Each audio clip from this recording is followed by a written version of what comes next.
Sonia Fleury es brasilera, politóloga, doctora en sociología, que viene desde hace muchos años analizando cuestiones relacionadas justamente a la vinculación, ¿no?, entre el desarrollo y el modelo de Estado. ¿Por qué digo el desarrollo y el modelo de Estado? Porque ella en este texto, que ustedes lo tienen digitalizado, pero que yo habitualmente lo trabajaba en papel, de este librito sobre políticas sociales de desarrollo y ciudadanía, y ella menciona ahí, yo no sé si ustedes tuvieron posibilidades de leerlo, pero la verdad es que la primera vez que yo me acerqué a ese texto me impactó, porque la mayoría de ustedes nacieron en democracia, vivieron en democracia. Mi generación se vio impactada por lo que fue la dictadura militar, y la autora lo que trae justamente es un análisis que muestra que aún en democracia, la democracia en sí misma no genera condiciones de igualdad y de equidad, ¿no? Que el estar en democracia por sí solo no es un criterio que mejore las condiciones del desarrollo de esa población, ¿no? Entonces, trae autores clásicos y menciona diferentes autores, Fleury en este texto, que ya les digo, no es muy extenso, pero sí es complejo, porque cada párrafo tiene una identidad de conceptos y una necesidad de análisis de cada uno de esos párrafos, que me parecía que era para no incorporar nuevos textos, sino para que ustedes se puedan dar un tiempito para leerlo en profundidad, y si lo leyeron, que puedan traer y compartir conmigo esta construcción eh, sobre para qué lo incluimos, ¿no? Y lo incluimos justamente porque la democracia en la que vivimos en Latinoamérica implica una democracia que nosotros denominamos como de baja intensidad, ¿no?, representativa, es el lugar donde la ciudadanía está analizada y está representada justamente ligada a ese concepto de ciudadanía política, ¿no? Emito mi voto cada 2 años para generar o para elegir a nuestros representantes legislativos, cada 4 años para elegir a nuestros representantes ejecutivos, y la participación termina delegada a ese espacio, ¿no?, de ciudadanía política. Entonces la autora lo que se pregunta es, ¿eso en sí mismo garantiza mejores condiciones de desarrollo? ¿El desarrollo en qué términos, en qué sentidos? Por eso se atrae otros autores para pensar, y trae algunos clásicos como Marshall, que trabaja justamente el concepto de ciudadanía, ¿no? ¿Por qué lo traigo yo ese texto acá? Primero para pensar en qué democracia enmarcamos nuestro modelo de desarrollo, quiénes son esos actores sociales que discuten el modelo de desarrollo. Y si Marshall menciona justamente la idea de ciudadanía con un piso mínimo para poder discutir ese modelo de desarrollo, nosotros lo que tenemos que intentar pensar es que cualquier tipo de participación social necesita y es imprescindible que tenga cierto tipo de autonomía. ¿Qué estamos queriendo decir con esto de cierto tipo de autonomía? Concepto que nosotros ya trabajamos en la primera unidad, y que trabajamos el primer cuatrimestre ligado al concepto de Barbero, ¿no? Y decimos, en la primera unidad hablábamos de necesidades de desarrollo a escala humana, y en ese desarrollo a escala humana de Max Neff decíamos que el desarrollo en ese sentido implica un cierto piso de necesidades básicas satisfechas, ¿no? Decíamos, bueno, no estamos pensando únicamente en el desarrollo sustentable, en el desarrollo que reconozca el proceso de industrialización, en desarrollo que piense en el sector productivo, sino en un desarrollo que tenga esa mirada, pero fundamentalmente que garantice inicialmente el desarrollo de las necesidades humanas fundamentales, ¿no? Max Nix decía esto del ser, del estar, del tener, y cómo cada una de esas necesidades eran casi como un criterio que nosotros necesitábamos tener previsto al momento de pensar un estilo de desarrollo.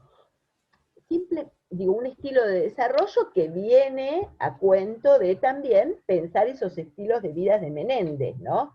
Digo, el intento en este espacio es poder, o invitarnos, más que poder, es invitarnos a pensar que cada uno de estos artículos que nosotros incorporamos en el programa tienen sentido porque esos conceptos intentamos articularlos y vincularlos, ¿no? Que lo que esperamos de esto es que nosotros al terminar el cuatrimestre seamos capaces de tener una mirada que sea integral, que abarque las distintas dimensiones de ese desarrollo, que empiece pensando en el concepto de desarrollo a escala humana, que incluya esa mirada sobre la ciudadanía, que esa ciudadanía, en términos de Marshall, justamente es una ciudadanía política, pero no únicamente, ¿no?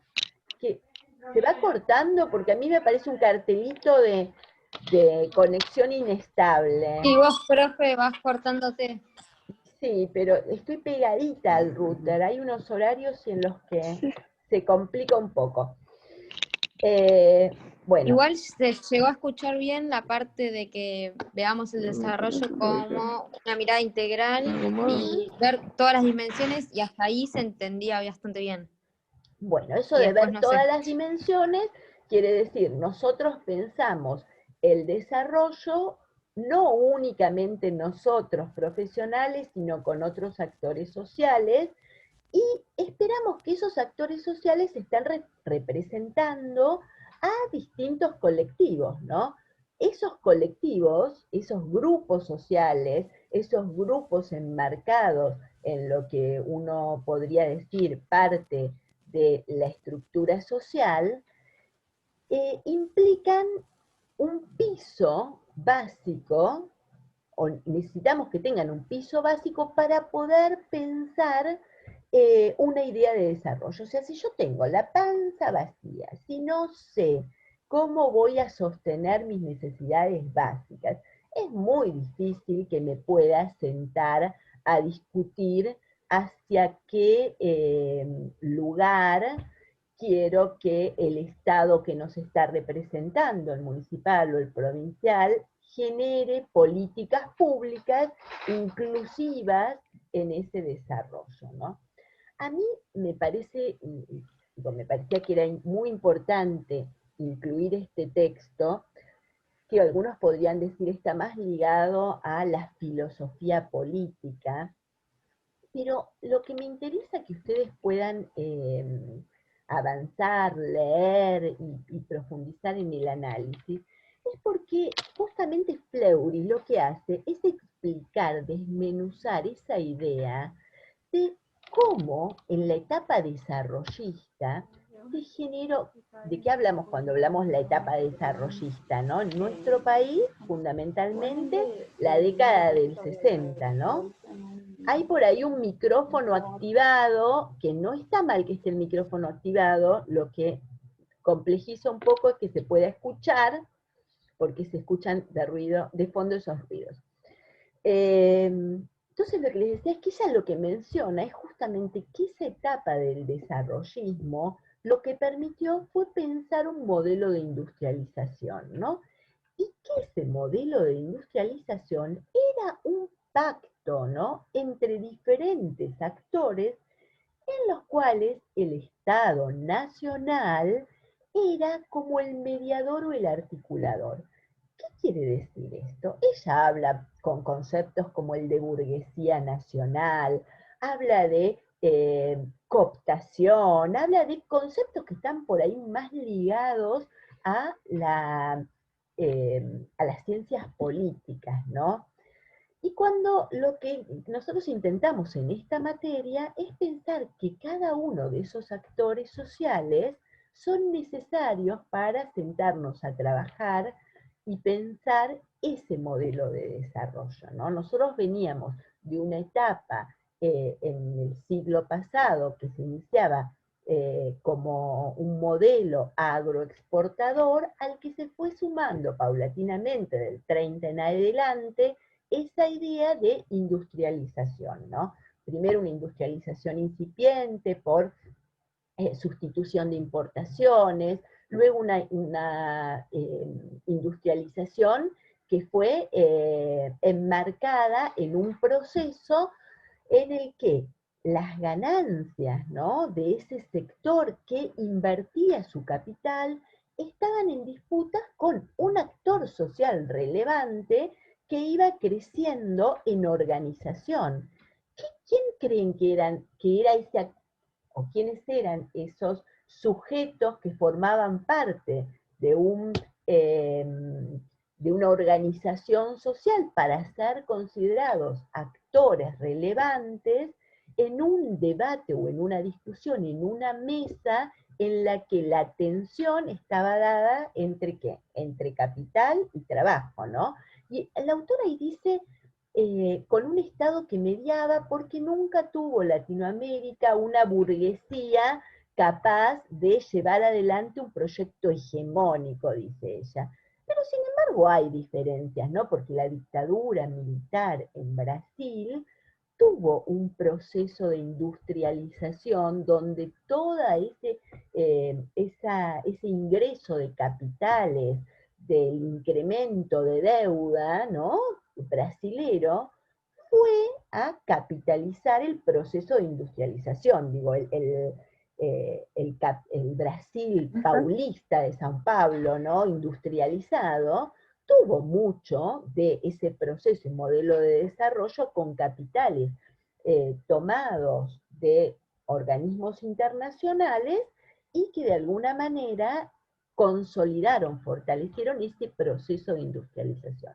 En nuestro país el proceso fue diferente, ¿no? El proceso de industrialización uno lo puede pensar iniciado en la década del 30, pero más consolidado con el peronismo, que tuvo continuidad en la etapa desarrollista en la década del 60, y donde claramente había una organización de trabajadores fortalecida, consolidada, la CGT, los trabajadores organizados, que fueron los que consiguieron ese logro de incrementos en sus salarios, pero también de organización, ¿no? Por eso ella habla de ese pacto, ¿no?, entre los dueños del capital y los trabajadores, mediados por un Estado. Situación que hoy no vemos, ¿no? Habla de todo ese proceso también de transferencia en la que el sector financiero pasó después de la dictadura militar a ser central, ¿no? Digo, el sector servicios y los paquetes de alguna manera de producción financiera, más que de producción de generación de productos para mejorar o desarrollar el país, tuvieron, digo, ahí como dos puntos o dos momentos diferenciados, ¿no? Veníamos de una etapa en la que la industrialización era central, con un gran grupo de trabajadores organizados, asalariados, enmarcados en un modelo de pleno empleo, a pensar en una etapa en la que el proceso de desindustrialización lo que generó fue fragmentación, fue cierre de empresas y fue priorizar el modelo financiero, ¿no? Donde en realidad, ¿por qué voy a invertir en poner una fábrica si el juego de la timba financiera, la compra de dólares, la especulación me genera más ganancias que el riesgo que tengo al invertir en producción en el país. Entonces eso nos vuelve a poner en este lugar de pensar cuál es el rol cuál es el rol que ocupa ese Estado, ¿no? Ese Estado que tiene que de alguna forma mediar entre distintos actores sociales. ¿Quiénes son esos distintos actores sociales? ¿Es el campo productor de alimentos? ¿Es la industria generadora de productos industrializados, pero también generadora de trabajos? ¿Es el sector servicios? Y en ese discutir, ¿no? Es donde decimos, bueno, ¿de qué tipo de ciudadanía estamos hablando, ¿no? Porque lo que Claudia dice ahí es, bueno, estos 20 años de democracia, y el texto creo que es del 2004, en estos 20 años de democracia, podemos hablar de que disminuyeron eh,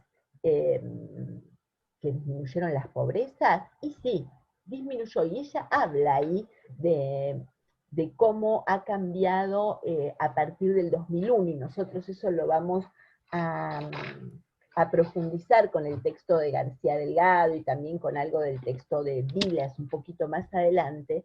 Pero sin embargo, sigue habiendo bolsones de exclusión, ¿no? Dice la democracia en sí misma no es garantía de equidad, de distribución. Para eso necesitamos un espacio de participación. Y ese espacio de participación genuino, que lo podríamos pensar ligado a, a la participación ciudadana, tiene como prerequisitos, ¿no? Digo, no todos estamos en las mismas condiciones, y no todos estamos en las mismas condiciones porque el piso del que partimos es desigual. Las condiciones de equidad no están garantizadas para todos, ¿no? Uno puede decir, están garantizadas las condiciones de igualdad. ¿De igualdad de qué tipo? De igualdad de acceso, ¿qué? A los servicios de salud, a los servicios de educación, pero el piso del que partimos es diferente. Y esa diferencia hace que en algunos momentos de crisis de nuestro país,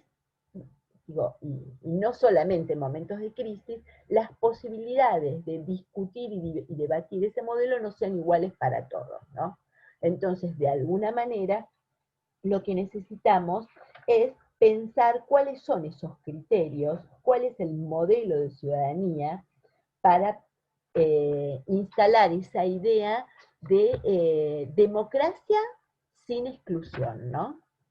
No estamos poniendo acá sobre la mesa el, el debate sobre si es dentro del modelo democrático el modelo de desarrollo. Digo, el modelo democrático es indiscutible, digo, no estamos diciendo eso, no estamos esperando una dictadura, ni estamos esperando un Estado anarquista, no es eso, lo que estamos diciendo es que la democracia en sí misma, y por ahí aquellos que son más grandes, seguramente recordarán año 83 el discurso de Alfonsín, ¿no? Con la democracia se come, con la democracia se cura, con la democracia se educa, que no se enamoró a mi generación sin duda. Ahora, eso que nos enamoró en ese momento, nos dimos cuenta que no es suficiente, ¿no? Que la democracia es imprescindible, pero que además de eso,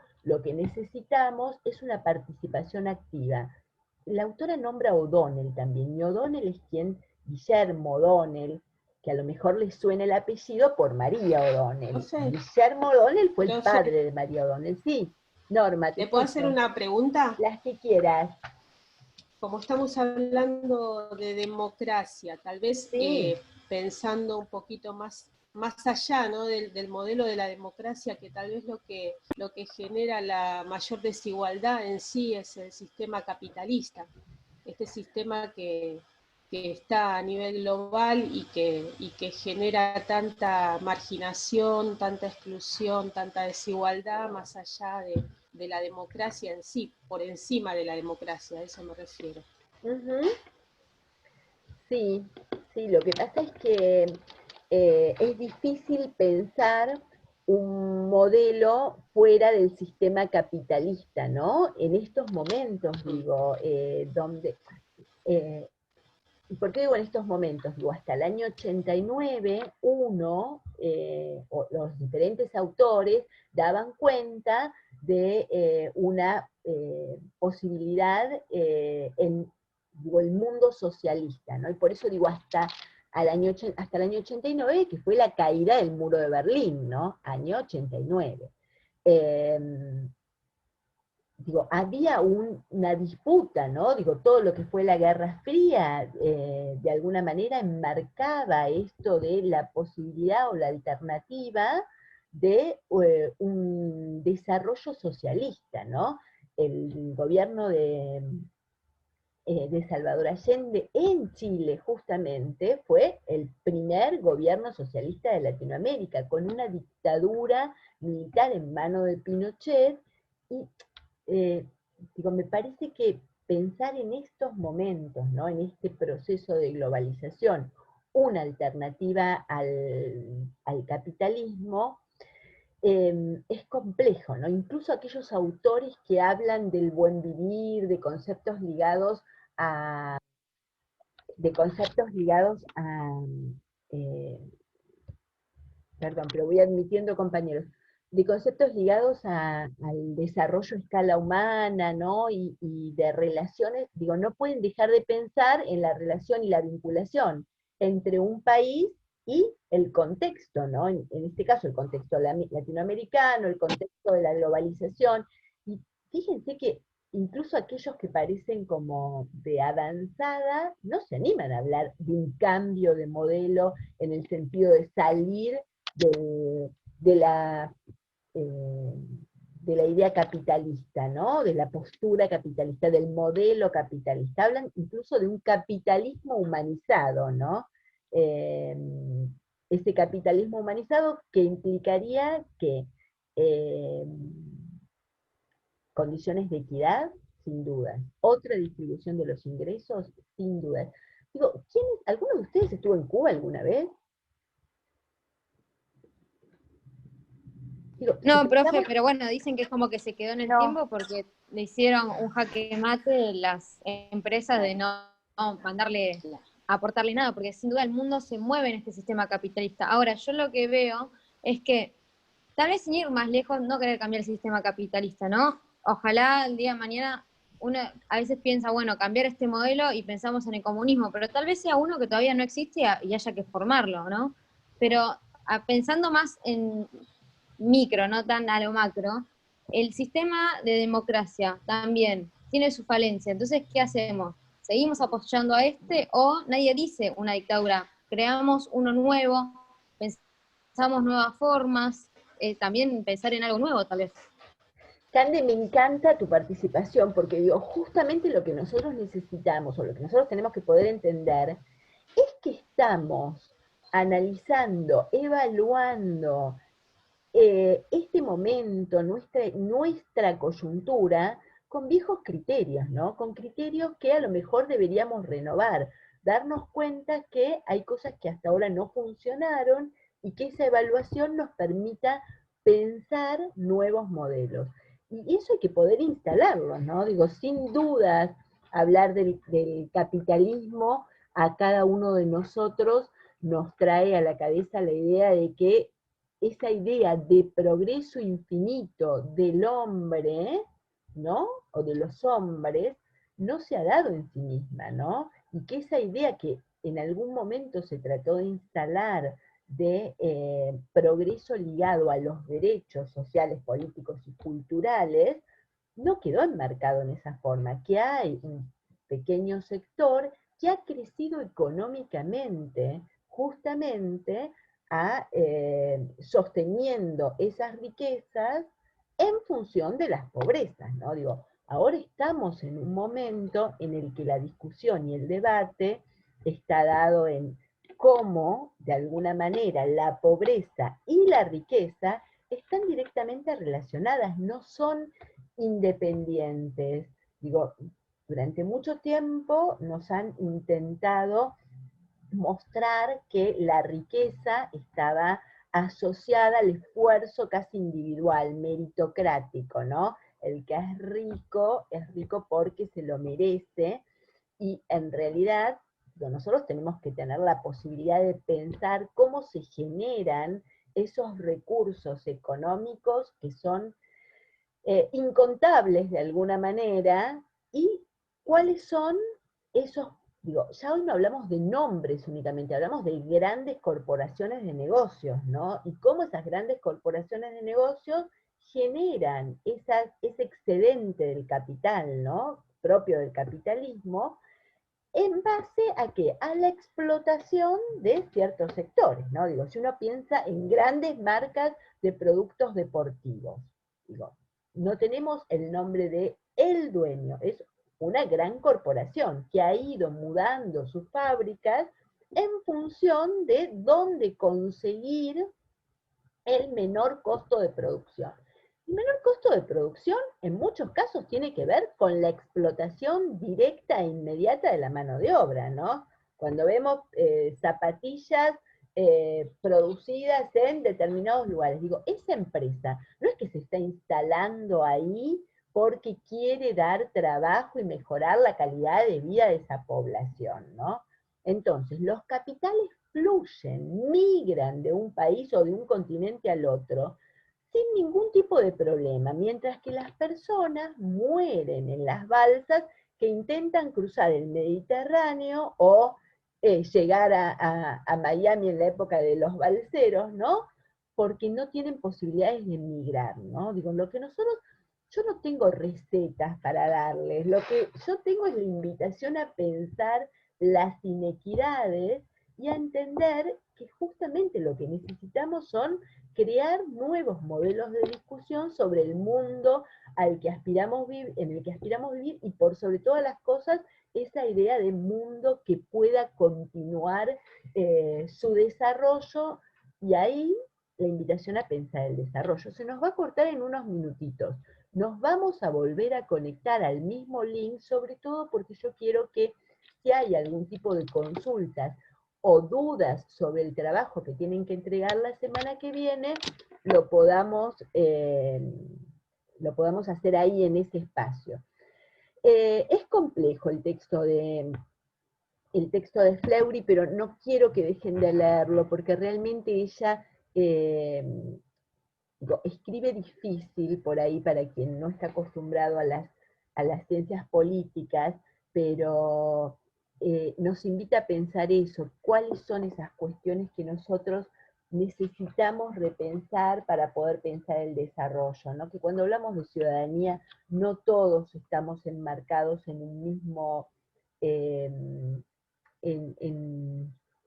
un mismo piso de ciudadanía, que la ciudadanía es una construcción en la que uno va avanzando, ¿no? Digo, no es lo mismo ese concepto de derecho que tenemos hoy al concepto de derecho que había unos años atrás, y que esa es la disputa, ¿no? Bueno, ¿cuál es esa idea de justicia social, ¿no? Hoy, ¿qué es lo que reclamamos? Hoy reclamamos la posibilidad de alimentos para todos, siempre fue así. Me parece que es interesante que lo puedan leer, y en todo caso, si hay dudas, lo charlamos, lo conversamos, pero que vayan mirando y profundizando en ese sentido. La clase de hoy, la minuta de la clase de hoy, la van a ver súper cortita, con muy poquitas cosas. Yo voy a desarrollar un poco más con conceptos básicos del texto de Fleury, y lo que hay ahí es una invitación, en la clase de hoy, una invitación a un foro que voy a subir en el transcurso de la mañana, pero que tiene que ver con el artículo periodístico que propusimos la semana pasada, el de Boaventura de Sousa Santos, el que hablaba de los derechos al río. La idea es que si lo leyeron, escriban unas liñitas, si no lo leyeron, que se den esa oportunidad de leerlo. Y digo, no va a tener calificación, pero a mí me parece importante que podamos empezar a construir entre todos. Y esto quiere decir que podamos poner unas líneas. No estoy esperando un análisis de 25 páginas. Unas líneas